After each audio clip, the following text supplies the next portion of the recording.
Përshëndetje të gjithëve. Do ju shpjegojmë si funksionon fleta e votimit me të cilën do të votojmë në zgjedhjet e 11 majit. Është fare e thjeshtë. Ajo përbëhet nga 11 kolona. Këto kolona përfaqësojnë subjektet elektorale të cilat garojnë për të dielën e 11 majit. Këtu kemi partinë ose koalicionin, kemi kryetarin e partisë dhe poshtë janë emrat e gjithë kandidatëve për secilën parti në funksion të kësaj kolone. Për të votuar, ka 3 mënyra që vota të jetë e vlefshme. Këtu zgjidhet subjekti. Mundet ta lini vetëm kështu dhe vota juaj është e vlefshme. Mundet të shtoni dhe një nga kandidatët që ju preferoni, nga ata që janë në listë të hapur. Ndërkohë, mundet të zgjidhni vetëm një nga kandidatët, pas zgjedhur subjektin. Gjithsesi, prap vota është e vlefshme. Por keni kujdes.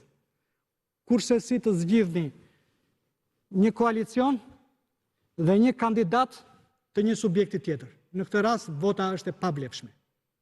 Kjo është fare e thjeshtë. Le të fitojnë më të mirët.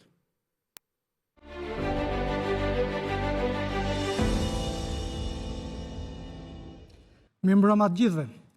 Dhe sonde do të flasim për zgjedhjet e 11 majit. Fushata është në kulmin e saj.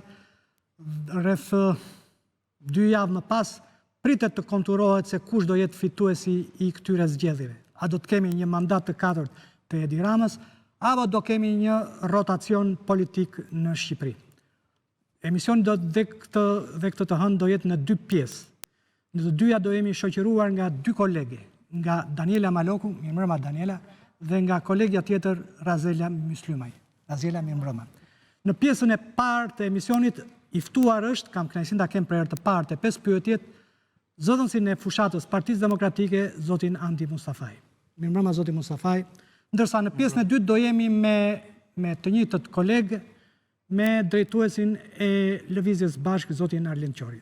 Të nisim me njëherë bisedën zoti Mustafaj, do ta nisim nga ajo që po dominon ekranet e televizionit së fundi dhe portalet. Nga kontrata e cila u bë publike së fundi që kanë nënshkruar Partia Demokratike me një studio, me një zyrë avokatie, zyrë lobimi, cila është e vërteta e kësaj? Po neve po duket sikur shpikim rrotën në Shqipëri. Shtetet e Bashkuara të Amerikës janë shtete që kanë shpikur lobingin, influencat institucionale që e kanë rregulluar atë më së miri në mënyrë ligjore dhe kur një kontratë me një palë përfituese nënshkruhet, ajo depozitohet në institucionet përkatëse dhe çdo gjë është publike, çdo gjë është rregulluar. Partia Demokratike në strategjinë e saj për disa kohësh tashmë, që është diçka që ne kemi kërkuar me ngulm që të thyë rrethimin ndërkombëtar në cilin ka qenë e futur me një rëndësi të madhe të lidhjeve me miqtë e Shqipërisë kudo në botë, tashmë ka hapur një hap, ka ecur një hap tjetër që është në pjesën e lobimit Shtetet e Bashkuara. Po kjo është një hap logjik mbas rezolutave të CDI-s, mbas ndaljes së zotit Berisha në Berlin, mbas para gjithë kësaj çarje të këtij rrethimi, është edhe lobingi në Shtetet e Bashkuara të Amerikës. E qartë. Kolegët, keni ndonjë pyetje, Daniela? Po, unë në fakt kam shumë pyetje lidhur me çështjen e lobimit. Së pari pikpyetjet e mëdha që ngrihen, po themi saj takon. Të lutem përmbledhje se nuk do flasim vetëm për reagimin që ka patur Partia Demokratike lidhur me kontratën. Përmendet fondacioni Make Albania Great Again. Cili është raporti që ky fondacion ka me Partinë Demokratike në kushtet kur duket se ka vetëm pak kohë që është krijuar? Nuk besoj se kozgjatja e një organizate të tillë, një grupimi të tillë ka rëndësi për sa i përket dëshirës së këtyre individëve për të ndihmuar, për të mbështetur opozitën shqiptare, kauzën e opozitës shqiptare sot në botë. Kozgjatja është një element krejt aksesor.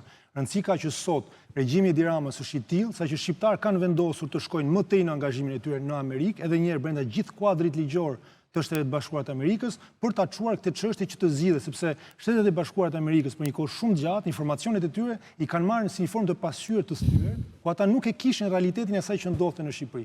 E dim në mënyra të ndryshme sepse lobimi ka lloj-lloj të veta, lobim të drejtë për drejtë siç është rasti i kësaj kontrate, por ka dhe lobime të tërthorta. Cili është qëllimi i kësaj kontrate lobimi? Vështirësia e rrethimit ndërkombëtar që ka Shqipëria sot. Informacionet që shkojnë në Shtetet e Bashkuara janë ato të duhurat që ata të marrin vendimet kompanit e duhura, sepse edhe një çfarë është lobimi? Është strategji influence, informimi që autoritetet publike të një vendi të marrin vendime. Kjo ndodh në të gjitha shtetet, po të marrin për shembull lobingin agro-ushqimor, kompanitë e mëdha japin informacione ligjvëndsve apo administratës që ata më pas marrin vendime se ndoshta nuk i kanë këto informacione, që vendimet e tyre të jenë sa më të sakta dhe sa më të zbatueshme, sa më të mira për vendin e tyre. Kaq e thjeshtë është kjo punë. Dhe më duket sikur po Jo, kjo nuk është kaq e thjeshtë. Vlera e kësaj kontrate është një vlerë relativisht e madhe, një lobim, po themi që nuk është parë më herët në të tilla vlera, të paktën publikuara. Nuk është e vërtet kjo, lobimet që është bërë nga Edi Rama gjithë për vite kanë qenë shumë të mëdha. Në kushtet kur, se ju Andi e dini shumë mirë, në kushtet kur Partia Demokratike ka vështirësi për të paguar, nuk e di, zyrat elektorale, për të paguar energjinë elektrike, dhe këto janë probleme që unë i has kur kontaktoj me strukturat e Partisë Demokratike, se për fatë mirë e ndjek për vitesh, po themi, Partinë Demokratike, dhe në kushtet kur Partia Demokratike ankohet se nuk ka para për të, po themi, bërë minimumin e gjërave dhe demokratët, sepse ishte shumë e bukur ditën e djeshme, më lejoni ta citoj, Endri Shabanin, kur e mora në intervistë, më tha që, po themi, llogaritet gati tek 12.000 rroga mesatare në vend. A është kjo shifër normale? Në kushtet kur Partia Demokratike akuzon brenda vendit se njerëzit s'kanë kuptuar të bëja të shifër? Është një bisedë e pamundur në këtë rast, sepse Partia Demokratike nuk vendos se kush do ta ndihmojë, si ta ndihmojë NSHB. Nëse personat në NSHB dhe njerëz që çdo gjë do bëhet publike është publike sepse është brenda kuadrit ligjor të SHB-ve, duan të ndihmojnë në këtë formë Partinë Demokratike, ti nuk i thu dot jo, nuk e duk te, po mi sjell lekë ndryshe. Është diçka që është e pakuptueshme. Partia Demokratike është palë përfituese, jo palë zbatuese në këtë rastin kësaj kontrate. Edhe një herë, vështirësitë që ne hasim në Shqipëri për shkak të funksionimit institucional të Partisë Demokratike në territorin shqiptar nuk kanë lidhje në këtë rast me atë që bëhet atje. Dhe ju po bëni një krahasim që nuk qëndron për shkak të përdorimit të fondeve dhe si ku shkojnë ato. Ka edhe diçka tjetër, më zhdukur edhe një pyetje të fundit. Më zhdukur në sens deklarata që dha ditën e djeshme zoti Berisha nga Kuçova, ku tha se kontrata e lobimit e Partisë Demokratike ka ngjallur frikë tek Edi Rama për shkak se po punohet me një rrezafër Trump. Në kushtet kur, po themi, ju mendoni se kjo kontratë shkakton frikë tek Edi Rama dhe tek kundërshtari juaj, pse nuk e bët vetë publike, sikurse bët publik, po themi, në një farë mënyre bashkëpunimin me Lesivita, dhe u desh të merrej vesh nga...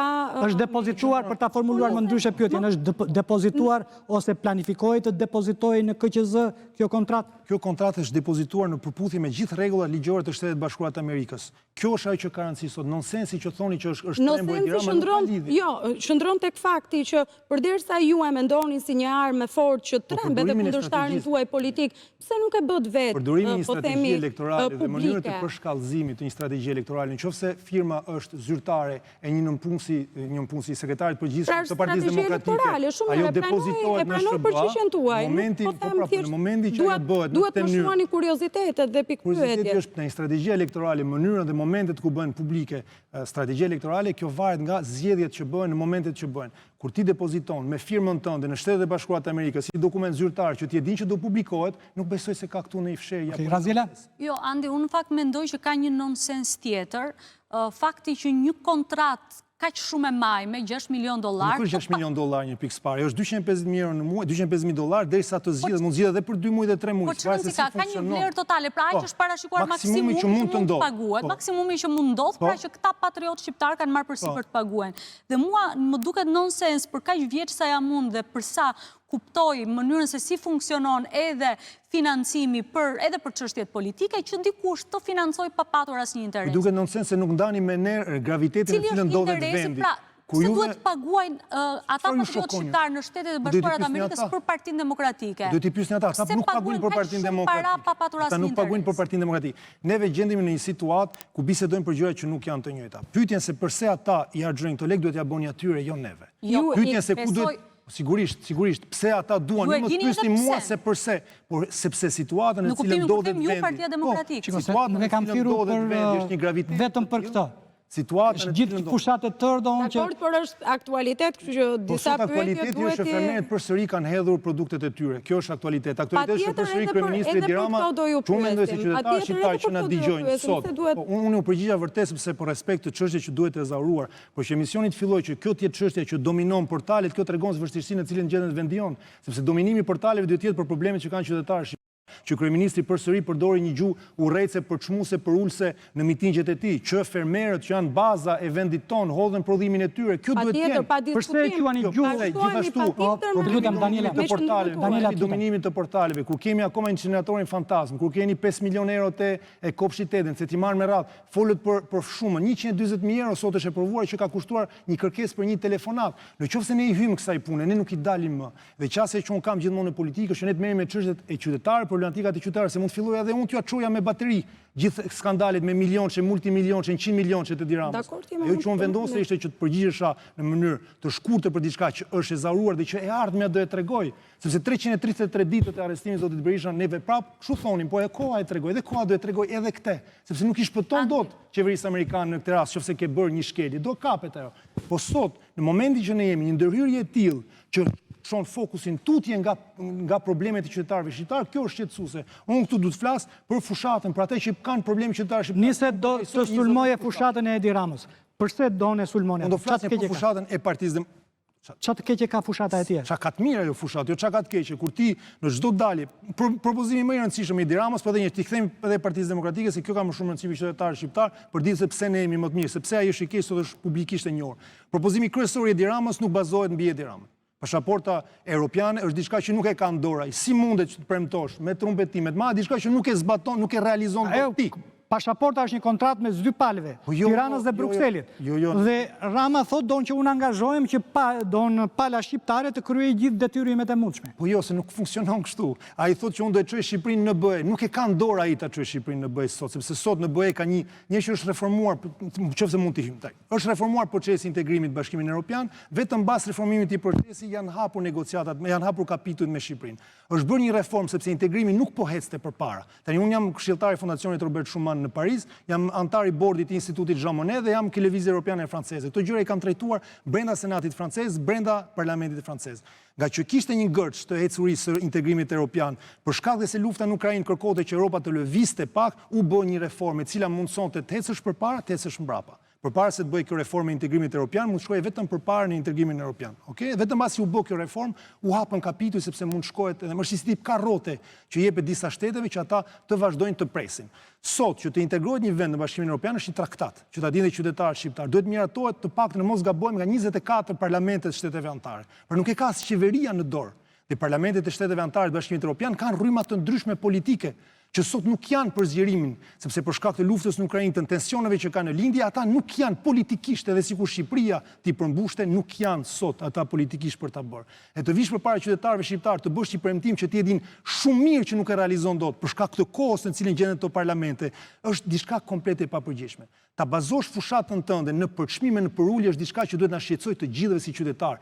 Komunikimin e drejt për drejt të ti don me pjesëmarrësit në mitingje, apo që i drejtohet kamerave. Përse e shikoni do në komunikim të ullet? Jo, më përshof ofendimet që a i bënë, se nësë du të ripërdor këto fjalë, sepse edhe njerë, qëllimin e duhet shumë në çdo studio që ta ngrejmë nivelin e debatit publik. Jo të ripërdorin fjalë për ullse, për çunse që a i bënë, se lista është shumë e gjatë. Neve duhet kemi një qasi, që është qasi e Partisë Demokratike, të flasim njerëzve për programin, kush do ja përmirësoj jetën njerëzve sot. Sfida e votës, siç e shohim në Partinë Demokratike, është trefisht. Njerëz parë ne duhet arrijmë që me pedagogji dhe me strategjinë tonë të bëjmë qytetarët të kuptojnë që duhet votojnë për veten e tyre. Kush ja përmirëson jetën, është më e rëndësishme e gjithë. Po e kuptojnë qytetarët këtë Andi, kush ja u përmirëson jetën qytetarëve? Neve në Shqipëri se jeni në terren, si e ndjeni ju klimën për Partinë Demokratike? Varet nga momentet, varet nga zonat sigurisht, sepse varet dhe sa të goditura nga propaganda dhe nga lodhja e këtyre 12 viteve, që është sfidë. Krijimi i idesë që ti duhet votosh për veten tënde është në shoqërinë tonë fatkeqësisht në këto 30 sa vite që ka rënë komunizmi, nuk e kemi arritur ta ndërtojmë mjaftueshëm të fortë konceptin dhe rolin që është e votës. Qytetarët akoma sot, disa paktën që mund të takojnë, mund të votojnë për mik, për hatër, për arsye që nuk janë të duhurat. E vetmi arsye për cilin qytetarët duhet votojë është për veten e vet. Nuk kuptojnë rëndësinë e votës. Nuk e kuptojnë sepse kanë mësuar sulme të vazhdueshme nga propaganda dhe nuk e kuptojnë, por gjithmonë më shumë po e kuptojnë. Dhe ne bastion është që neve bastion politik do thoya që neve mendojmë se në fund ata do votojnë për veten e tyre, për përmirësimin e jetës tyre dhe jo të votojnë me strategji të kundërta. Ja tregon dot Partia Demokratike rëndësinë e votës qytetarëve kur nga një proces i thjesht primaresh doli me shumë, po them, pikpyetje, për mos thënë ndonjë fjalë që ndoshta e cënon drejt për drejt Partinë Demokratike, po dolën shumë të zhgënjur. Po që aty tregohet rëndësia e votës, respektimi i votës së qytetarit, një individi që ka të drejtë vote, qoftë kjo për të votuar brenda strukturës së partisë, qoftë kjo edhe për të votuar për zgjedhje për parlament, për kryetar bashkie, po të japi në thelb rëndësinë që ka realisht votë. Që zotit jam edhe legjitim për të folë për të proces, si që dini shumë mirë, që do them që neve udhëzimi që primaret ishin kualifikuese, ka qenë fillim të gjithë atyre që kanë hyrë në garë. Sepse po duket dhe njerë sikur mbasi ndodh diçka rianalizojmë çdo gjë. Udhëzimi i funksionimit të primareve, kushteve kualifikuese dhe fakti që do vlerësoheshin elemente të tjerë për zgjedhjen e listave ka qenë që para se ne të depozitonim kërkesën për kandidimin tonë në këto primare. Ndaj sot të bëjmë sikur po çuditemi të gjithë që ka pasur kritere të tjera, më duket e pavend. Partia Demokratike në procesin e primareve që ne arritëm dhe në procesin e përzgjedhjes kandidaturave do veçoja një shprehje që është një shprehje franceze që më pëlqen, që është të zgjedhësh është të heqësh dorë. Sepse në politikë nuk mund të kënaqësh të gjithë. Tani, do zgjedhësh për çfarë do sulmohesh, le themi në mënyrë bazike. Partia Demokratike zgjodhi lista duke munduar të gëshetonte 4 elementë thelbësor, që është bashkimi PD, se po mos ishte bashkuar PD-ja do vija këtu, do më thonit ja Sali Berisha është përjashtues, Partia Demokratike është përjashtues me ata që janë zë kundër, ne gjetëm forcën që edhe ata që në momentet caktuara kanë qenë zë kundër, të gjejnë veten e tyre në Partinë Demokratike dhe kjo është forcë për cilën unë jam krenare, nuk kemi parti përjashtuese. E dyta ishte çështja e aleancave, nëse unë do vija përpara jush pa aleancë Partia Demokratike vetëm, përsëri gazetarët, opinioni, njerëzit, më kuptoni, është perse, nuk është personali, po njerëzit do thonin, ju nuk bindni dot aleatët që të bëni bashkë kundra Edi Ramës, dhe shkon opozita komplet e të sobzuar, sepse ju mbyllni derë, doni pushtetin tuaj personal. Edhe këtu, Partia Demokratike hoqi nga vetja, sepse kërkoi që të bashkohej me sa më shumë dhe ftesa është vërë për gjithë partitë, siç e dini shumë. Apo sepse aleatët e shikonin Partinë Demokratike si një moment të duhur në pazar. Pra e shikonin pikë në momentin Partinë Demokratike në këtë rast më pyetët për pilimin e listave. Bashkimi e parë, bashkimi i para, aleantat e dyta, të treta strukturat. Imagjinoni sikur Partia Demokratike kishte përjashtuar strukturat e saj nga lista, do thonin gjithë, ja, i mori, i zgjodhen ose kanë bërë punën e tyre në strukturë dhe mbeten jashtë listave. Dhe kjo është kërkesë ekuilibri që gjendet. Ja u bën 3 faktorë të vështirë. Faktori 4 primarit, që anëtarët e Partisë Demokratike, militantët të mund të zgjedhin, dhe janë 60-70%, se nuk e mbaj mend mirë eksaktësisht, por janë mbi 60-70% të personave në lista që kanë dalë nga procesi i primareve. Pra kemi për ato 186 shemra, 4 faktorë të rëndësishëm në mbar Shqipërinë dhe diasporën që duhet merreshin parasysh për përpilimin e listave. Po faktorin e rifreskimit të listës me figura të reja, që një ndër ta mund të ishit ju, e respektoj Partia Demokratike? Po sepse kemi një qasje, mu më jepet mundësia me tregu që ka modele. Në kuptimin e asaj, me çfarë përballet Partia Demokratike me një stigmë që po drejtohet nga figurat vjetra, ka në listë vetëm figurat të vjetra, po për të përdorur atë fjalën që ka thënë kryeministri Edi Rama, thjesht ka sjell xhaketat vjetra dhe e vesh një herë për sëmbarje, një herë për sëmbrapa. Pikë parë, unë besoj ke lidhja midis brezave. Unë nuk besoj fare që edhe në departamentin Brengen që kam derin të drejtoj, jemi munduar gjithmonë të nxjerrim përpara lidhje midis brezave. Nuk mendoj se të rinjt janë më të mirë se të vjetrit, as se të rinjt më të mirë se të rinjt. Mendoj se ne duhet gjejmë kushtet e bashkëpunimit midis brezave, sepse ai ririu sjell diçka, ai më me eksperiencë ose ajo, gjithë sjellin diçka që bëjnë ekipin e plot. Rifreskimin listave neve kena një smundje të madhe në Shqipëri, që o duhet të jesh deputet nuk merresh dot me politikë. Ja, jam shembulli tipik, që politikën unë e bëj sepse besoj në atë që bëj, apo jo? Sepse nuk bëhet Edi Rama burr më i mirë sepse unë nuk jam në lista. Ai mbetet ai burr që unë e luftoj dhe do e luftoj, jam lista apo nuk jam në listë. Dhe kjo është një qasje që e sillet sepse fitoria e zgjedhjeve elektorale krijon hapësira dhe mundësi për ta treguar veten që nuk është vetëm parlamenti. Jo, jam dakord, po Partia Demokratike ka nevojë të jetë e pranuar edhe më gjerë se demokratët. Ju e keni ndoshta pikën ke listat e mbyllura keni në Tiranë, Belind Kelliçi, Besar Xhaferi, Lëviz Balliu, janë 3. Keni 3 në përgjithë Shqipërinë që mos i marrin me radhë listat ku janë 4 rinj. A janë mjaftueshëm? Kur do ishin mjaftueshëm? Po sikur dishte vetëm të rinë listat e mbyllura, po do thoni njerëzit shifeni prapë keni Berishën. Kritikat që do vinë nga gjitha anët. Ne jemi munduar të marrim një ekuilibër të këtyre 4 faktorëve, duke ditur që s'do ishte kur situata e pëlqyeshme dhe me shpresën se do sjellim te modelin e angazhimit politik përtej postit apo përtej garës, sepse edhe një herë lista e Partisë Demokratike jam unë apo nuk jam unë është më e mirë se ajo e Partisë Socialiste. Edhe 2 nuk është burr më i mirë Edi Rama sepse nuk është X-ja apo filani në këto lista. Këto janë elementet e vetme që kanë rëndësi sot. Sepse në kjo betejë që ne kemi me Edi Ramën në regjimin me atë çfarë ai përfaqëson në Shqipëri. Jam shumë dakord, po problemi është që për të gjitha këto që ju thoni duhet bindni qytetarët. Sigurisht, ne po e bëjmë, po gjithmonë me shumë entuziazmi që ne shohim në terren, ç'është e vërteta është shumë i madhe, është mbi pritshmëritë tona në çdo takim ku shkojmë. Keni parë në Gjirokastër, Kuçov, dje ku kemi qenë, gjithandej kemi një pritje shumë mirë nga qytetarët. Edhe kemi një depërtim sipas paktën analizave tona që kemi gjithmonë më të madh të mesazhit politik që ne kemi. Është programi, janë takimet me njerëzit. Asnjëherë ofendime, asnjëherë fyerje, të qytetari ne do drejtojmë edhe për qytetarin e majt dhe për qytetarin e djathtë, sepse programi i Partisë Demokratike i shkon të gjithëve, nuk bën dallim ku shkon nafta më e lirë, i shkon të gjithëve nafta më e lirë, po të marrim vetëm këtë rast. Okej, Daniele? Për mua debati i primareve në fakt është një debat i konsumuar, por që është i zavruar tani jemi në do votohet lista ka edhe me atë që çfarë po ndodh aktualisht në momentin më të zjarrt, po themi, të fushatës. Në këndvështrimin tim Partia Demokratike ka një program të mirë, por të mos thënë një program shumë të mirë, pra ka një program të mirë, por një program i cili po prezantohet mbase me listën një më të mirë të mundshme që mund të kishte Partia Demokratike dhe prandaj këtu erdhëm po themi tek pasoja e primareve. Pyetja që unë dua t'i bëj Anti të lidhet pikërisht me pikat e forta që Partia Demokratike ka dhe shkon përpara qytetarëve, që mund të jetë jo domosdoshmërisht vetëm programi i saj, sepse programi e thash është diçka e mirë, po mbase ju e mjaftueshme për të ardhur në pushtet. Unë thash sfida e votës është 3 fish. E para ne trajtuam parën që është vota për veten e vet, vota për programin qytetarëve dhe këtë bim dakord, pra që programi është shumë i mirë dhe neve duhet të arrijmë ta përçojmë te qytetarët. Sfida e dytë e votës është sfida e përfaqësimit. Neve votojmë për përfaqësues. Kjo është edhe një çështje që ne mundojmë ta ngrejmë debatin publik. Votohet për një person, një grua ose një zotëri që do të çojë kauzën tonë në parlament. Në pedagogjinë që mund ta quajë të tillë ose në komunikimin, ligjërimin, quheni si doni narrativën publike që ne bëjmë, neve shpjegojmë që kemi marrim rastin e Tiranës, janë 37 kandidatë në listën e hapur, janë 37 kandidatë të mirë të listës së hapur, se përndryshe nuk i kishin vendosur aty. Por secili prej këtyre kandidatëve përfaqëson një segment, përfaqëson një kauzë, një grup shoqëror, cilën qytetarët kanë mundësinë ta zmadhojnë në parlament, sepse programin do e zbatojnë të gjithë. Kushdo që votohet nga 37 antarët, kandidatët më falni të listës së hapur, programi i Partisë Demokratike do realizohet. Por secili prej këtyre mund të zmadhojë një kauzë. Dikush se mos ta marrë në mënyrë zauruse se mund të harrojë shumë kauza, dikush mund të zmadhojë kauzën e bujqësisë, dikush mund të zmadhojë kauzën e shëndetësisë, dikush kauzën e arsimit. Dhe këtë është sfida e zgjedhjes. Ku dua unë që ta çoj një kauzë ta zmadhojë në parlament. Po të shikojmë këto kauza në global. Po ta marrim listën e Tiranës, mund t'i votojë të 37. Edhe fakti që do votojë vetëm një si qytetar, nuk më bën mua që nuk i dua të tjerët, por i bën që unë si votues do kem vendosur që X kauzë unë dua ta zmadhoj në parlament dhe brenda programit të Partisë Demokratike dhe dua që ai person ose ajo të më përfaqësojë mua në Parlamentin e Republikës. Ky program është një program i bazuar në realizmin e shifrave apo është një listë dëshirash, sepse po ta shikosh nga njëra anë, kemi premtime për uljen të jashtëzakonshme të barrës fiskale.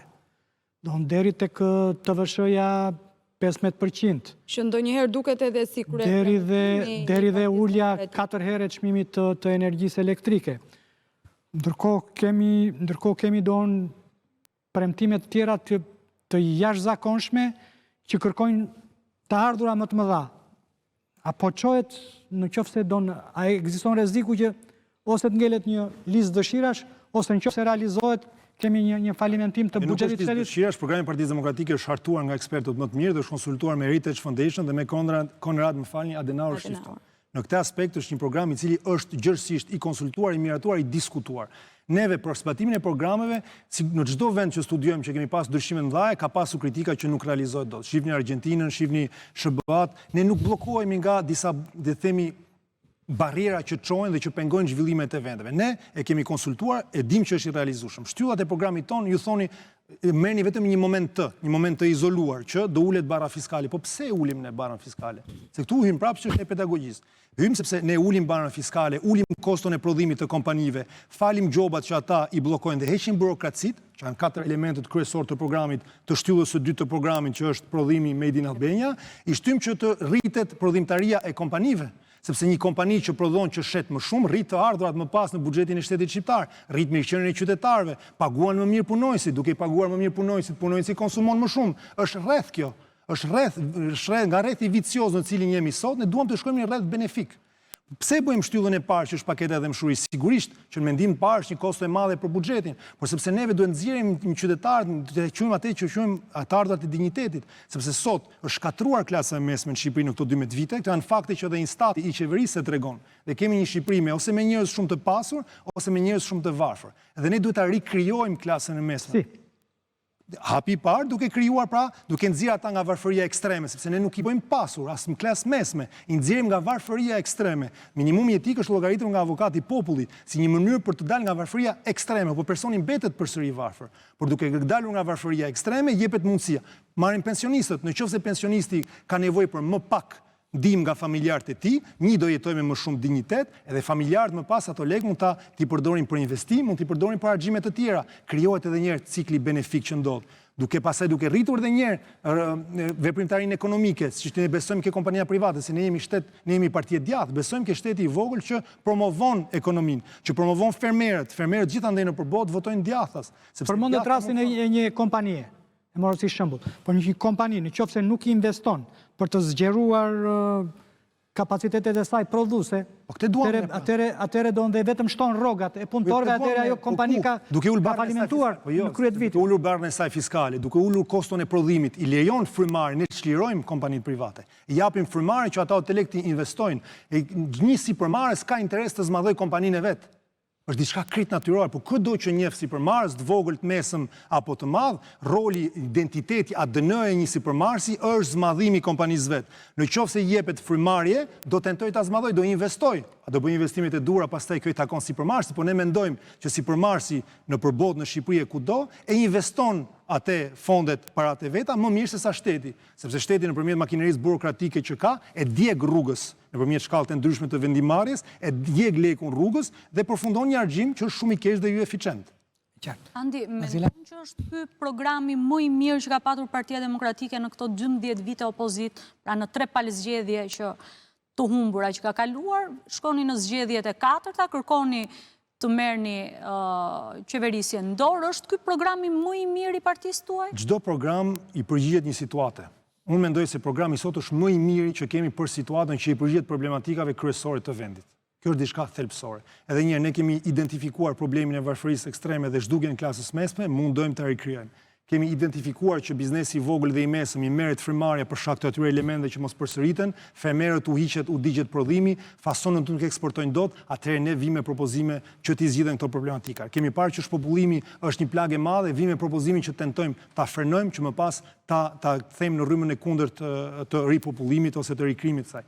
Kemi parë që pastrimi i shtëpisë është problem, që shtylla e katërt, atëherë vime propozime. Ne nuk kemi nisur nga ide kështu abstrakte. Kemi nisur me një punë të identifikimit të problematikave dhe një qasje që është e zgjidhjes së problematikave që qytetarët. Çfarë është kjo metafora e pastrimit të shtëpisë? Po dikush do të pastrojë gjithmonë shtëpinë e vet. Kur ne kemi sot rrugë në Shqipëri që ndërtohen, që kur i ndërton Bashkimi Evropian, kur i ndërton Shqipëria, kemi një ndryshim kaq të madh në kosto, kjo duhet pastruar në këtë aspekt shtëpia. Duhet rikrijuar një sistem i shëndetshëm i administratës. Kur ne kemi një vend si Shqipëria me 1 milion banor më pak, me një digitalizim të sistemeve të administratës, por me një 2-3 fishim të administratës, kjo krijon një shqetësim të madh, një pikpyetje të madhe. Kur ne kemi harxime si edhe një herë përmenda 5 milion euro kopshtin Eden, që janë krejt në të kundërt të interesave të qytetarëve, kjo është një problematikë të cilën duhet ta zgjidhim. Kur kemi banda kriminale që sot në Shqipëri njohim si telenovela, që mos bëjmë sikur si dim, që në çdo zonë të Shqipërisë dim se kush janë këto banda, kjo është një problematikë që duhet zgjidhur. Ndaj ne duhet ta pastrojmë shtëpinë, që të kemi një administratë eficiente dhe një administratë edhe një herë që djeg paranë publike, sepse janë parat e qytetarëve, nuk janë parat e shtetit, janë parat e qytetarëve cilët ja besojnë shtetit që ky shtet të kryej një seri funksionesh. Në rastin ton konkret, që të kryej programin. Me çfarë mekanizmi, se ju thoni do pastrojmë shtëpinë kur mjeti me cilin pastrohet shtëpia në thonjza është drejtësia, ju jeni kundër SPAK-ut. Nuk është e vërtet. Ka një keq kuptim shumë të madh në Shqipëri mbi këtë. Çdo administrat ka inspektoratet e veta, për të filluar nga kjo. Dakor? Çdo administrat ka inspektoratet të cilën kryen veprime kontrolle administrative të mirë funksionimit, mirë menaxhimit të administratës në cilën ndodhet. Ti duke bërë këto kontrolle njëri gjen më njëherë si keq përdoret, ku keq përdoret dhe si mund ta zgjidhësh. Zgjidhja e parë është nëse ke një vepër penale, ti e çon atë përpara drejtësisë. Ke kontrollin e lartë shtetit që bën raporte që nuk ndiqen nga askush sot në Shqipëri, që është një mungesë totale respekti të funksionimit institucional të vendit tonë. Pra ja ku bën dy që nuk janë të drejtësisë. 3. Nuk fillon dhe mbaron drejtësia penale në Shqipëri me SPAK-un. SPAK-u është një institucion i cili sot kryen një pjesë të rolit të drejtësisë penale në vendin tonë. Po para SPAK-ut ka pas dhe prokuror, zonja dhe burra të nderuar apo jo, që kanë arrestuar kriminal. Pra mos të harrojmë, mos kemi kujtesën kaq të shkurtër sikur çdo gjë filloi me SPAK-un. Dhe mungesa dhe problematikat e konstatuara të funksionimit të SPAK-ut duhet të zgjidhen, nuk është personale, kjo është institucionale, që ne të kemi një rreth funksionimi institucional dhe administrativ sa më të efektshëm për vendin tonë. Andi, po në qofë se do humbisni dhe me këtë program, që të është më i miri për situatën cilë ndodhet Shqipëria, kuj do ja vini? Do marri dikush përgjithësi, kush do ketë faj në Partinë Demokratike? Se dikush duhet të, se hum një herë, hum 2 herë, hum 3, hum 10-4, me një program që është shumë i mirë, thoni ju, dhe i përgjigjet nevojave reale që ka vëndi qytetarët. Përgjithësi... Unë besoj se janë personi gabuar për t'ju adresuar këtë pyetje. Unë jam në një fushatë elektorale për ta fituar fushatën elektorale. E do ishte absolutisht absurde të mendohet gjë tjetër. Koha jon nga sa zgjohemi mëngjes derisa shkojmë në darkë me gjithë takimet paktën për sa përket mua si çdo dhënës i fushatës që jam në takimet e zotit Berisha, energjia jonë harxohet për ta fituar këto zgjedhje dhe ne mendojmë se do i fitojmë sepse siç e thatë kemi programin e dur, shohim entuziazmin e dur të qytetarëve, shohim frymën në terren dhe po përgatitemi që ta realizojmë këtë projekt. Nuk jam person i duar për t'i bërë këtë pyetje apo për t'i përgjigjur. Unë mendoj se ne do fitojmë. Do duhet ja bëja zotit Berisha në fakt, po mi që jeni këtu edhe si... Edhe zoti Berisha do ju bëhet të njëjtën përgjigje. Neve e ndjejmë që po fitoria është më pranë për shkak të marrëdhënies që kemi me qytetarët, për shkak se mendojmë që kemi dhe shohim që kemi programin e dur, përballë kundërshtari nuk e ka ose ka filluar ta kopjojë fatkeqësisht për ne, sepse kopjaci... Po sondazhet ju nxjerrin humës. Po sondazhet të brendshme tuaja, keni sondazhet nuk mendoj, po të flasim për sondazhet, tani është çështje për çfarë hym kësaj pune, bindje apo jo bindje. Kur zoti Berisha u përjashtua nga zoti Basha dhe ne, një grup që u dola shumë shpejt për shkak të besimin tim që ishte diçka e padrejtë, dola përpara, po ti kisha dëgjuar sondazhet, nuk do e bëja. Në politikë ne angazhohemi njerë për bindjen tonë personale. Mirë keq, unë respektoj dikush që ka një bindje. Që të shkoj ke sondazhet. Sondazhet ndryshohen kur janë të vërtet, po do hyjmë edhe ke vërtetësia e sondazheve. Sondazhet ndryshohen me bindjen që ne po bëjmë gjën e dur. Sepse njëri që është i bindur që kauza që ai po mbron ose ajo po mbron është e dura, e bind qytetarin, është si dallg, është dallg që të merr bindja dhe besimi që ne po bëjmë gjën e dur. Përsa i përket sondazheve, ne kemi një problem botror sot, që është kapja dhe kuptimi i realitetit në cilin ndodhet, në cilin zhvillohen fushatat elektorale. Në Francë, po të marrim, kam jetuar për një kohë gjatë, jep u dha fitoria e Smajtës, fitoi partia e Marine Le Pen, krejt krahu i kundërt të saj. Në SBA, askush nuk e projektoi fitoren e zotit Trump. Pra kemi në vende të ndryshme një pamundësi sot, sepse qytetarët për shkak të rrjeteve sociale, për shkak të bombardimit të informacioneve që marrin në mënyrë të përditshme, të gjithakoshme, e kanë ndryshojnë edhe mendim shpesh, ose kanë pamundur ta shprehin. Ndaj neve nuk bazohemi këto sondazhe që na duken jashtë realiteteve të cilat ne konstatojmë, të cilat ne bisedojmë dhe që realisht në përbot nuk japin rezultate, nuk e kanë dhënë rezultatet e duhura. Ne diktohemi nga bindja jonë dhe nga fushata që ne bëjmë në terren në takime me qytetarët. Të qëndrojmë tek fushata. Këta strategët që kanë ardhur nga Shtetet e Bashkuara të Amerikës, çfarë elementësh kanë sjellë në këtë fushatë? Sepse mua më duket, nëse më lejohet bëj një gjykim, duket pak obsolet që nga logua e saj, që nga ajo Eye of the Tiger, do një këngë 40 viteve më parë. Çfarë elementesh kanë sjellë? Çfarë elemente fjalë për fjalë këtë nuk mund të ta bëj publike, sa çështje të funksionimit të një shtabi elektoral.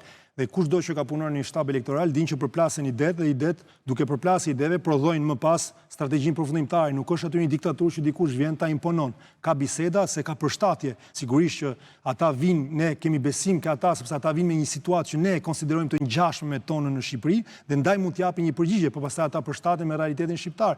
Ne detajet e kësaj nuk mund t'japim, po ju thoni që si shihni, sepse ke logoja, po programi për shembull, beteja ideve, por unë jam shumë krenar, të ja them sinqerisht që vi përpara jush dhe mbroj programin, se për një kohë shumë të gjatë në Shqipëri na thonin mos shkruani fare. Kam sjell disa nga punimet e departamentit Brengen, për çfarë shkruani në Shqipëri nuk shërben për gjë.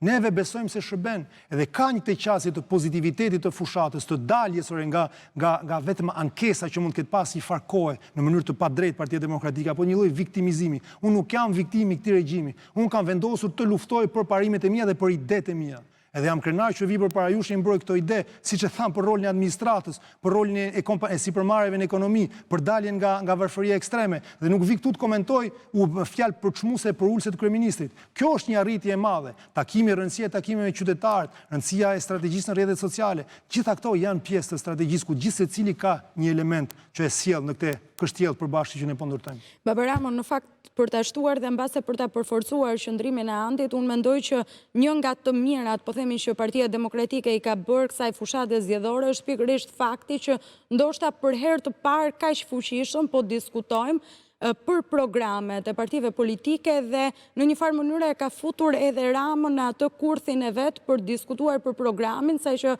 nëse mund të përdorë si shprehje, vuri në sedër edhe Partinë Socialiste që sa më shpejt prezantonte edhe programin e vet elektoral, se nuk po shinim asgjë kundi. Kjo më është mbase një e mirë që Partia Demokratike ka sjellë në këtë fushat, faktin që po përqendrohet tek programi i saj elektoral. Megjithatë, krahas programit elektoral, një nga mesazhet kryesore që jep Berisha në fjalimet e tij përpara qytetarëve është, po themi, një mesazh që ai i jep të arsyetsurave grupe kriminale të cilat mund të shantazhojnë votuesin apo mund të kryejnë krime zgjedhore. Në këtë këndvështrim do doja të ta pyesja Antin, çfarë po bën Partia Demokratike për të evidentuar mbase shkeljet zgjedhore, një element shumë i rëndësishëm dhe shpesh herë që përdoret nga partitë politike edhe për të kundërshtuar rezultatin e zgjedhjeve apo për të thënë atë fjalinë e famshme që zgjedhjet u vodhën. Çfarë po bën Partia Demokratike për të identifikuar pikërisht shkelje të ndryshme që mund të jenë duke u bërë mbase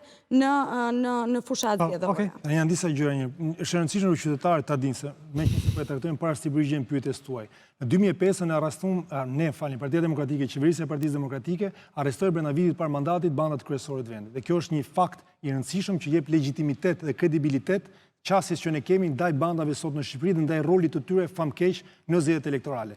Ti kujtojmë gjithashtu qytetarëve shqiptar që mëkati zanafillor nga i cili ne vuajmë fatkeqësisht ka qenë hyrja e këtyre bandave në 2013 drejt për drejt në parlament me persona të deputet Partisë Socialiste drejt për drejt të dënuar në Itali, në Greqi për akte shumë të rënda të trafikut të drogës apo trafikut të prostitucionit, Basi ato identifikuan, ndryshoi qasja e këtyre kriminalëve duke çuar proksit e tyre, surrogatet e tyre në parlament, siç është rasti i zotit Qyrbja, pra ne kemi një mëkat zanafillor nga i cili ne vuajmë akoma sot dhe ne kemi vendosmërinë e plot për ta luftuar. Tani se si ne e luftojmë këtë, radh parë sigurisht bëhet nëpërmjet njëherë përpara se të qenë identifikimi, bëhet nëpërmjet mbledhjes së burimeve njerëzore, njerëzve që kanë dëshirë të luftojnë kriminalitetin në këtë vend. Sepse nuk kemi të dënuar ne për ta pësuar dhunën e bandave në Shqipëri. Është diçka që ka kudo që shkojmë gjenore, sepse duket sikur kanë ikë shqiptarë të ndershëm, po kanë ikë shumë shqiptarë, po kanë ngel akoma shqiptarë të ndershëm, kanë ngel akoma njerëz, burra dhe gra që duan të luftojnë dhe nuk pranojnë këtë realitet. Pra e para është mbledhja e burimeve njerëzore, e dyta është sigurisht identifikimi i blerjes votës, sepse kemi element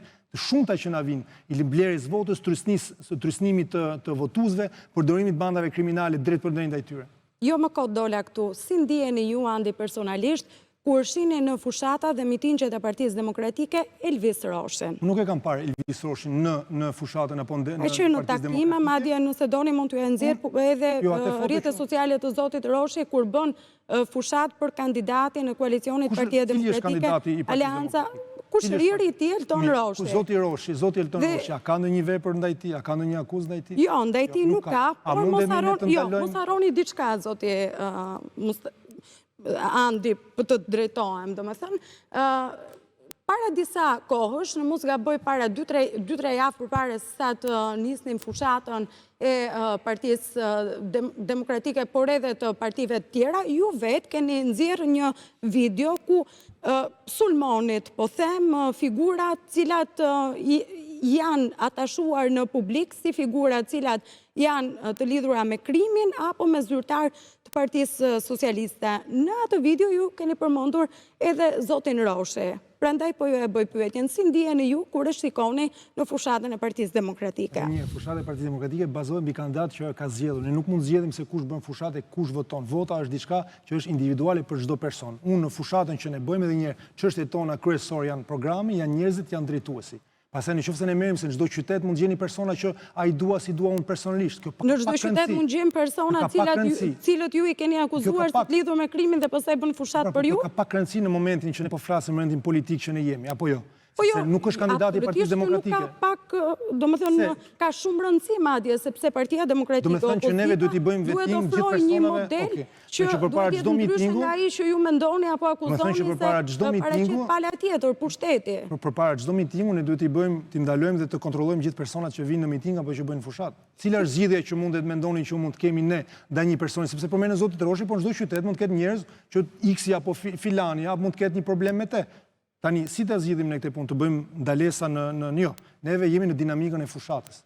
Janë gjëra që çdo gjë që na shpërqendron. Pra, ju po thoni që ta kuptoj, ju po thoni që Elvis Roshi vjen në takimet tuaja elektorale. Elvis Roshi nuk e kam parë në takim elektoral, nuk di të ketë. Jo, nuk di të ketë takim elektoral ku ka qenë zoti Elvis Roshi, por edhe një herë nuk është thelbi i kësaj pyetje. Mund të t'i nxjerrun në dinamikën e fushatës në cilën ne gjendemi, këto janë element shpërqendrues, të cilët nuk japin asnjë vlerë me vlerësimin tim personal fushatës elektorale të Partisë Demokratike, sepse janë elemente, fenomene të shkëputura, të cilat nuk kanë asnjë lidhje me sistemin e përgjithshëm që ne po ndërtojmë, me frymën apo me dinamikën e fushatës tonë. Dhe çdo gjë në momentin që ne jemi sot, çdo gjë që mua më shpërqendron nga qëllimi im dhe nga strategjia jon, unë personalisht nuk merrem me të, sepse nuk e kemi këtë luks. Siç e thashë edhe një herë për të mos u përsëritur, çohemi në mëngjes, vazhdojmë takimet ku ne janë 9 takime brenda ditës, lehtësisht e verifikueshme nga agenda e zotit Berisha, përqendrohemi që çdo takim të jetë i suksesshëm, që mesazhet politike që vendosen të përçohen dhe të kuptohen, që pastaj të kemi një feedback edhe një follow-up të gjithë takimeve që edhe një herë të përmirësojmë strategjinë tonë, të përshtatemi që të arrijmë qëllimin tonë kryesor. Vetëm kjo ka rëndësi për mua sot.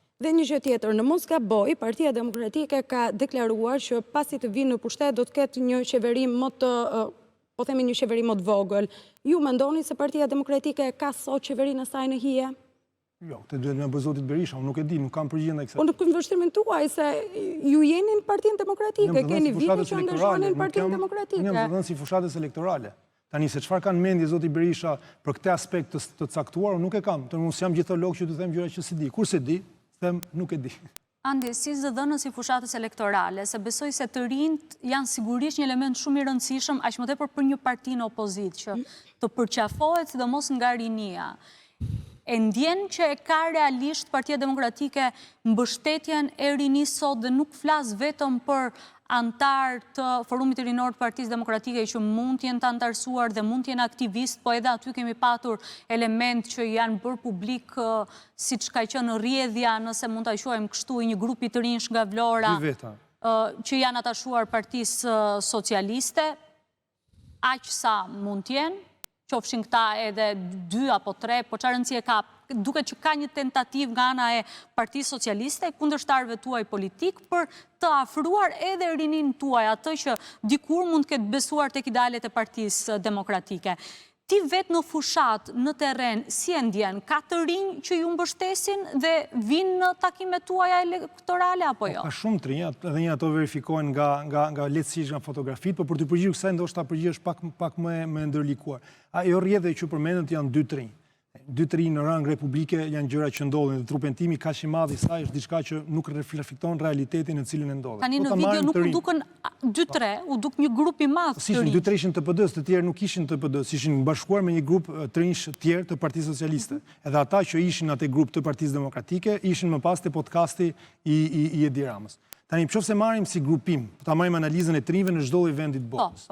Grupimi i trinjve në çdo vend botës, dhe kjo është njerëzore, nuk ka lidhje me shqiptarët, ta me francezët, ta me anglezët, ta me amerikanët, të rinj nga natyra janë natyrë protestues.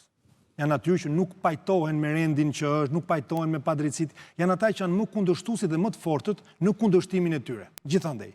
Pra, sociologjikisht, logjikisht, mas 12 viteve pushtet, nuk ka mundësi që të ketë një tri, që të jetë, jo, mund të ketë në një fali, por shumica e trive nuk mund të jetë në mbështetje të qeverisë. Është një nonsens logjik për të rifilluar, për të rikthyer këtë temë nonsensit, është një nonsens. Pra të rinjt janë kundërshtues dhe mas 12 viteve qeveri, ata janë kundra qeverisë dhe kundra realitetit në cilin janë, sepse ata duan ta ndryshojnë atë. Dhe fakti që ikin shumë njerëz e tregon shumë të rinj ndrojnë të ikin, ose shumica e tyre e tregon këtë fakt. Qasjen e Partisë Demokratike që ne kemi, edhe zoti Berisha e ka lajmëruar shumë herët që të rinjt janë fytyra e fushatës tonë. Edhe ne kudo që shkojmë, shohim të rinj. Tani se si mund ta masim ne me shifra, unë nuk e mas dot personalisht. Unë mund t'ju mas juve entuziazmin, dinamikën, njerëzit që shoh, potencialin që shoh këta të rinj që na bashkohen, potenciali politik po flasim, mu më duket shumë pozitiv dhe shumë i mirë. Pra pak në kontradikt anti këtu se Partia Demokratike thotë të rinjt janë larguar, tani ka shumë ishte përbatur. Ideja është se çfarë është shumë, se nuk e di se si mund ta llogarisim. Realisht, pra mund të mos pajtohen me Partinë Socialiste, mund të mos duan realisht që kjo parti ta vazhdojë dhe ta mbaj drejtimin e vendit, po pse duhet zgjedh Partinë Demokratike që në këndvështrimin e shumë të rinjve mund të cilësohet po aq e vjetër sa Partia Socialiste, kur në skenë kanë dalë edhe partitë të tjera opozitare, partitë të reja që janë po prap ballë për ballë dhe në opozit me Partinë Socialiste, të cilës ata do japin votën kundër në fund. Neve të rinjt kemi adresuar në programin tonë me disa aspekte ndryshme. I keni shumë të drejtë. Përmenda negativen, të rinjt janë kundër qeverisë, nuk përmenda do e mos pozitiven, por që është hape që plotson aspektin e negatives. Neve ndaj të rinjve mundsojmë gjithë, në qendër të fokusit tonë edhe në mundësi që u krijojnë në sipërmarrjet e tyre, në mundësi që u krijojnë në krimin e familjeve të tyre, që është një çati për çdo çift për shembull, që janë lehtësira për krimin e familjeve të tyre, që janë ne krijojmë idenë, si më thënë, ne duam që Shqipëria të bëhet përsëri shtëpia e njerëzve. Pse them këtë ka shumë rëndësi koncepti shtëpi, sepse shtëpia jote ndoshta nuk është vendi më i mirë në botë. Shtëpia jote mund të ketë problematikat e veta, por ti nuk lën shtëpinë tënde. Ne në programin tonë duam të krijojmë kushtet që nëpërmjet bashkëjetesës me prindit e tyre, me komunitetin, nëpërmjet krijimit të mundësive ekonomike, nëpërmjet krijimit të mundësive të lehtësirave më saktë, të krijimit të familjes, të konsolidimit të familjes, nëpërmjet rritjes së saj natyrale me fëmijët që ata mund të krijojnë. Ne mundojmë që të krijojmë te konceptin që ata ta shohin Shqipërinë si shtëpinë e tyre, ku të shohin të ardhmen e tyre. Në këtë drejtim ne u japim atyre një vizion dhe një shpresë për një jetë të nesërme në Shqipëri, që ne besojmë se ata do e përqafojnë sepse të rinjt në përgjithësi në Shqipëri me sa shohim ne duan mundësi pune, duan mundësi zhvillimi, duan mundësi të rritjes së mirëqenies së tyre. Dhe ne propozojmë të në programin tonë. Pra ju mendoni që në përgjithësi, pra përtej të rinjve tani, mendoni që vota kundër që do ketë Edi Rama do vi tek Partia Demokratike, jo domosdoshmëri apo nuk do ndahet tek partitë e tjera opozitare, se ka një analizë të tillë që bën edhe ka sens, ka logjik sigurisht, që vota kundër Partisë Socialiste do jetë edhe kundër Partisë Demokratike dhe do ndahet deri diku aq mandate sa mund të coptohen tek partitë e reja opozitare. Që është një formë dëshkimi kjo ndaj dy partive që kanë mbajtur monopolin e pushtetit. Në qoftë se do ishte, se u tha disa herë fjala e partisë së vjetër, në qoftë se do ishte thjesht partitë vjetër, ne do gjendeshim në si sisteme ku duhet krijonin parti të reja vetëm që mos quheshim më parti e vjetër. Ne besojmë, unë personalisht besoj se historiku, bilanci i Partisë Demokratike, marrja e trashëgimisë së saj, sepse unë vi përpara jush me peshën e trashëgimisë. Nuk kemi ne grupimi të rinjve në Partinë Demokratike, qofse mund të qemë akoma i rizën për djalin tim jam i vjetër, për le të themi unë jam i ri, ne marrim trashëgimin e partisë tonë. Dhe është diçka e vështirë për të bërë, sepse sigurisht që trashëgimi njerëzore është trashëgimi komplekse, por ne vim me këtë shpresën që me shtyllën kurrizore që kjo na krijon të shohim përpara. Dhe në këtë drejtim nuk mendoj se mund të skualifikohemi sepse partia është e vjetër, ndërkohë që unë personalisht jam i ri, por ndryshe çdo 4 vjet krijojmë parti të reja dhe është e thjeshtë kur krijon diçka që brapa teje s'ka pasur asnjë gjë, shumë e thjeshtë, nuk marr përgjegjësi për asgjë dhe je gjithmonë një fytyrë e re. Më falin në këtë drejtim. Tani, për çfarë bëhet vota kundër? Nëse vota kundër bëhet vetëm për ndëshkim, atëherë sigurisht mund të shpërndahet. Por nëse vota kundër bëhet për përmirësimin e jetës, kthehemi tek sfida e parë e votës, nëse vota bëhet për përmirësimin e jetës, ai duhet jepet Partisë Demokratike dhe Aleancës për Shqipërinë Madhështore, sepse nëse e partive të vogla do shpërndahet dhe përsëri do fitojë Edi Rama. Ky është realiteti. Përse kërkoni ta mbani si monopol njërin krah, njërin anë të balancës politike. Ne mendojmë se sot do të jap një shembull që ju e dini pa aq mirë sa unë. Politika franceze për 100 vjet nga njëra anë është dominuar nga Partia Socialiste, për 70 vjet nga ana tjetër është dominuar nga golistët.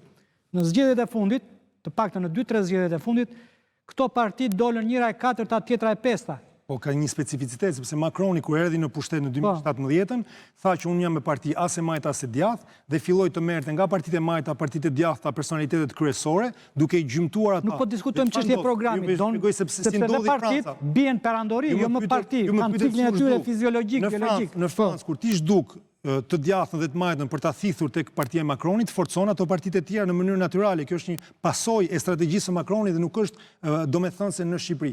Pse ne duhet ta përthithim në Shqipëri? Nuk e kemi monopolin, por ne konsiderojmë që ne në Shqipëri sot jemi në atë që ne quajmë një autokraci moderne, ku liria mund të ekzistojë në ide, po gjithandej ku liria vlen, pra gjithandej ku nëpërmjet ushtrimit e vendit ajo është dukur.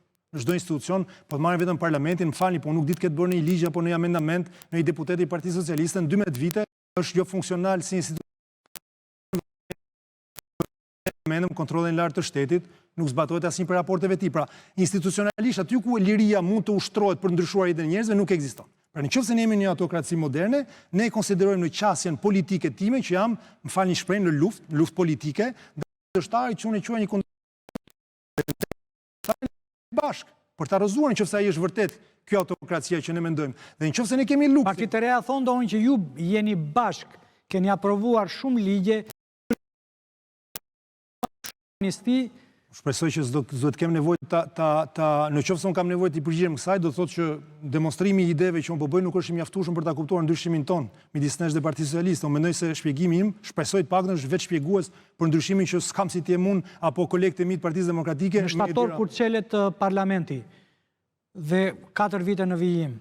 Kemi një me të majnë për para një, sepse çdo gjë që, si thash, çdo gjë që gjithsesi grup parlamentar do keni. A do bashkoni votat me Partinë Socialiste dhe për çfarë? Çdo gjë që na shpërqendron nga qëllimi ynë që është 11 maj, unë nuk e trajtoj sot. Sot qëllimi është 11 maj. Sot jemi për një fushatë elektorale intensive, ka edhe 2 javë për ta bërë, e vetmja gjë që ka rëndësi sot është që të fitojmë fushatën elektorale. Ndaj edhe një herë, ne prandaj bëm, sepse ne konsiderojmë që jemi një autokraci dhe një luftë, ne bëm ofertën, ftesën për të gjitha partitë. Të gjitha partitë, shumë parti, au kritiku Partia Demokratike, shumë parti që mund konsiderohen të vogla, gjetën vend në listat e Partisë Demokratike. Pra pse nuk e bën këto partitë e tjera, që ta gjenin vendin dhe të ndryshonin, dhe masi të ndryshonin qeverinë, që duhet rrëzohet qeveria Edi Ramës, atëherë të kishin kërkesat e tyre politike. Jo, ata vendosën të dilin të vetme, duke ditur shumë mirë që matematikisht dhe statistikisht nuk i fitojnë dot këto zgjedhje. Ndaj, për ata nuk pas ka qenë një luftë ndaj një regjimi. Sepse ata thonë ne jemi jo vetëm kundër Ramës, po dhe jemi kundër Berishës, sepse dhe Berisha ka trashëgiminë e vet që sipas tyre është e gabuar. Pra, do me thënë që këta persona, kur ta paguajnë naftën më shtrenjtë, do thonë asa më bëhet shefi që paguaj më shtrenjtë për inat Berishës. Se kjo i bika. A është regjimi problemi? A është problemi nafta që paguajnë, energjia? A është problem prodhimet që hidhen? A është problem përkeqësimi i jetës tyre apo inati Sali Berishës? Apo për inat Sali Berishës ta djegin vendin ata fare? Se kështu i bie. Kështu e kuptoj unë paktën. Pyetja që unë kam për ju, Andi, kush është stari i fushatës së Partisë Demokratike?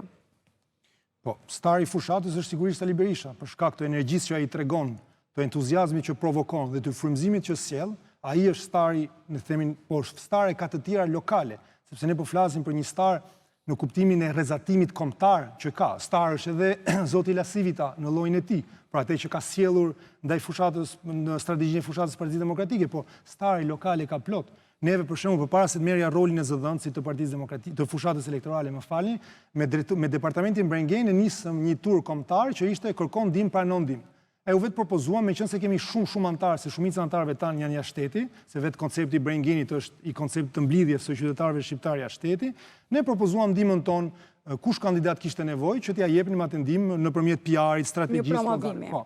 Ne kemi gjetur kandidat fantastik në Shqipëri. Tani nga një pyetje të fundit dhe jemi drejt fundit. Tani në statutin e Partisë Demokratike të zotit Berisha u normua edhe fakti që kryetari i partisë, jo domosdoshmërisht në zgjedhjet parlamentare, do të jetë edhe kryeministri i ardhshëm i vendit, pra kandidati për kryeministër. Është diskutuar ndonjëherë në radhët e Partisë Demokratike që në këto zgjedhje të dilej me një kandidat për kryeministër që nuk është zoti Berisha. Dgjoni, kandidati për kryeministër ne si djathtë në përgjithësi, vetëm Shqipëri, por gjithashtu në përbot, kemi atë që quajmë kandidatë natyral për postin e drejtuesit të kryeministrit. Nuk kemi si partitë e majta që organizojnë kongrese, përçajnë zgjedhje, ne kemi kandidat natyral në këtë fushatë. Që është lideri i partisë. Që është lideri i partisë. Ne, lideri i partisë son sot ka për qëllimin që të na sjellë fitues në zgjedhjet e 11 majit. Pastaj natyrisht ky është vlerësimi im personal si individ, një person që çon me një dinamizëm tillë, me entuziazëm tillë në fitoren e zgjedhjeve elektorale, në mënyrë të natyrshme pretendon dhe realizohet qasja e tij për të qenë kryeministër i vendit. Por zoti Berisha në këtë aspekt tregohet fantastik, do thoya sepse qëllimi i tij është, përqendrimi i tij është tek fushata. Edhe kjo vjen më pas fushatës, por kandidati natyral në rastin ton është edhe Njersa Berisha. Pyetja e fundit? Sa mandate parashikoni të fitoni? Nuk ka, për mua nuk di t'i bëj këto lloj parashikimesh, për mua rëndësika të fitojnë zgjedhjet dhe të bëhet ndryshimi në Shqipëri që të realizohet programi i Partisë Demokratike, sepse fundit edhe një herë për këtë po bisedojmë ne, që të rikthehemi tek zbatimi i programit të Partisë Demokratike, kështu do thoya 71. Falenderoj që ishte 5 pyetje. Faleminderit ju për ftesën. Kjo ishte pjesa e parë e këtij emisioni, pas një hapësire fare të shkurtër publicitare, do rikthehemi sërish në studio me një të ftuar tjetër. Është drejtuesi i lëvizjes bashkë zoti Arlind Qori. Publicitet.